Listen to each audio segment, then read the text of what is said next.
here at Bowman Library with a whole new middle grade book spotlight. So this week our theme, we are taking some inspiration from our holiday today, which would be Memorial Day. We are exploring books that have red, white, and blue covers. Yes, that is correct. Believe it or not, we have books that have red, white, and blue covers. And because of this theme, we have a whole variety of books for you this week.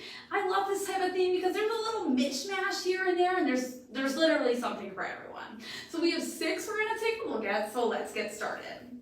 Our first one is The Rising Star of Rusty Nail. So it is 1953, and 10-year-old Franny is growing up in the small town of Rusty Nail, Minnesota, with her best friend Sandy. Now, Franny, in the middle of an assembly, decides she's going to stand up, and this girl Nancy is showing off, playing the piano, and Franny decides, out of the blue, she's going to try to challenge her, even though she's never really played the piano before.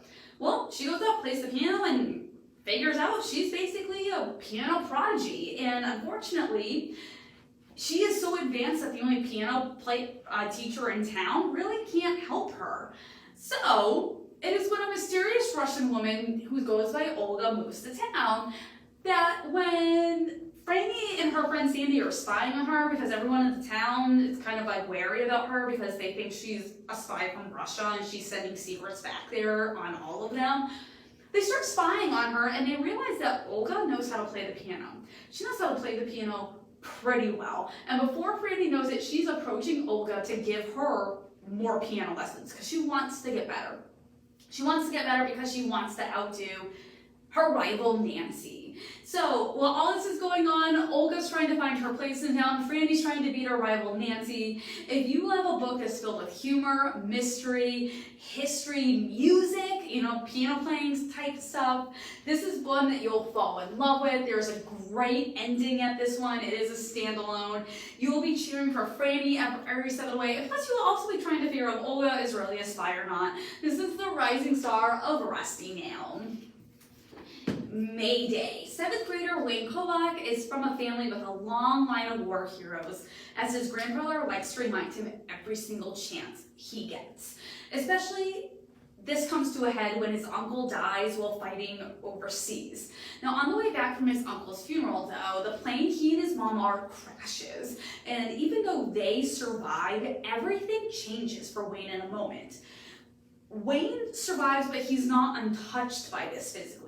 He soon starts to have to face his new realities, which includes facial deformities and the inability to speak, which the doctors hope is temporary, but they don't know if it is or not. While this is going on, the only solution the family seems to have is that his grandfather, the one that's always on him about, how he comes from a line of war heroes and he can't live up to anything, his grandfather comes to live with them while they're recovering and coping with this situation. From there, Wayne and his grandfather are going to have to come to an understanding about who they both are in this family. This realistic and humorous at times looks at family and relationships as one that's relatable to all, even if your situation doesn't involve a plane crash, but we've all been there with some family issues. This is Mayday. Capture the Flag.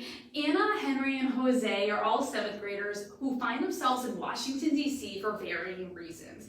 But they all end up at the Smithsonian one evening to view the original flag that was used for the inspiration during the writing of the Star-Spangled Banner. Now this flag is now, it's world famous. It was really damaged. They restored it. It's on display one night only at the Smithsonian. Then it's being packed up and it's being sent to another place where they can view it. And it's when they are at the airport waiting to finally go back home to their destinations that an epic snowstorm comes. They are snowed in, there's no planes leaving, the power eventually goes out, and they learn that the flag was stolen. And the flag was stolen at their airport. And they decide that the flag has to be somewhere in the airport with the thief because they can't go anywhere. They're snowed in, no one's leaving.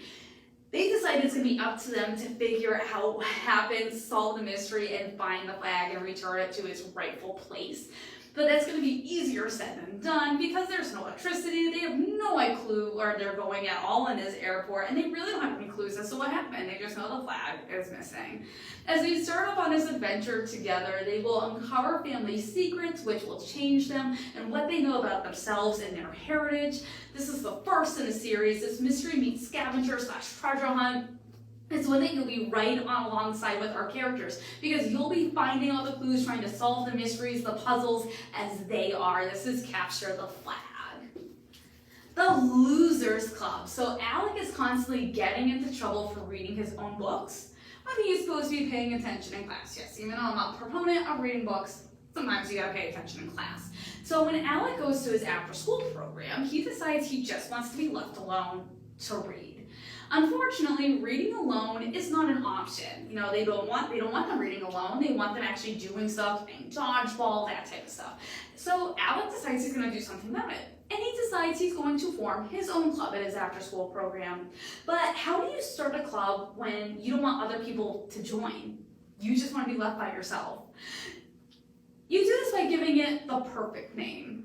The Losers Club. This is a humorous and realistic look at fitting in at school and finding your own people, because everyone has people, even if you think you just want to be left by yourself. This is the Losers Club. Better Nate than ever. So 13-year-old Nate wants to be on Broadway so badly that he decides that he's going to run away to New York City from his home in Pennsylvania. He jumps on a bus because he has dreams of making it big, and he has an audition in E.T. the musical. This is gonna be his big break. You will be along for the journey with Nate as he goes through situations he never dreamed of before, both good and bad, as he makes connections with fellow actors, wacky casting directors, cutthroat stage parents, and more. He's also trying to figure out his way in New York City as he starts to fall in love with the city, and he stays upbeat through the whole process, which sometimes is easier said than done. I will tell you this. You will need to read the second book, though, if you want to know what happens to Nate, because you do not find out in this one if he gets the part or not. Gotta read the second one. If you love musicals and getting along with some humor and some friendship and some acting, this is a must-read. It has recently been made into a movie, so I encourage you to read the book first, because a lot of times the book is always better than the movie. This is Better Nate than ever. And our last one for this week is Dash. Mitzi is a Japanese American living in Seattle when the unspeakable happens. Pearl Harbor is bombed by Japanese airmen, and before they know it, the United States has been forced to enter World War II. Now, Mitzi, because she's Japanese American, she finds herself being shunned by friends, being looked down upon, and not trusted. But through it all, she has her dog, Dash. You know, Dash loves her unconditionally, even though she has nothing to do with what's going on. Not everyone seems to understand that.